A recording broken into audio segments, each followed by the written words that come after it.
আচ্ছা, আজকে বছরের শেষ দিন কার কি মনে হচ্ছে? আমার না একটা দিনের কথা খুব মনে পড়ছে। সেটা হলো আমার ছোটোবেলা, যখন আমার বয়স 10-12 বছর হবে।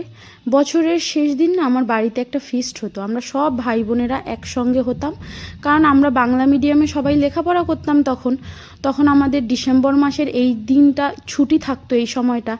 তো ফিস্ট করতাম সবাই 100-200 টাকা করে মাথা পিছু তুলে, বাড়ির সব ভাই বোনেরা মিলে। ওর যে আনন্দটা না এখন হাজার হাজার টাকা খরচা করেও না কোথাও পাই না।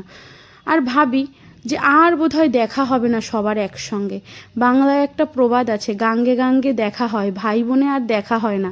সত্যিই আমরা এক থালায় খাওয়া ভাই বোনেরা আজকে সবাই কত দূরে, যে যার জীবন কর্মক্ষেত্রে এতটাই ব্যস্ত, বছরের পর বছর চলে যায় কিন্তু কারোর সঙ্গে কারোর দেখা হয় না। তাই পেছন ফিরে তাকালে শুধু ভাবি, যেই কষ্টের দিনগুলো তো বাদ দাও, সেটা সবার জীবনেই থাকে, কিন্তু সুখের যেই সময়টুকু না, ওইটুকু খুব সুন্দর করে প্রত্যেকটা মানুষের উপভোগ করা উচিত, কারণ এই দিনগুলোই স্মৃতিতে রয়ে যায়। যাকগে, অনেক গল্প হলো। আজকে আমি করেছিলাম বিটরুটের পরোটা। দেখতেই পেলে কেমন করে করেছিলাম। এই যে সিদ্ধ করে বিটরুটটাকে তারপরে মিক্সিতে গুলে ময়দাটা মেখেছি।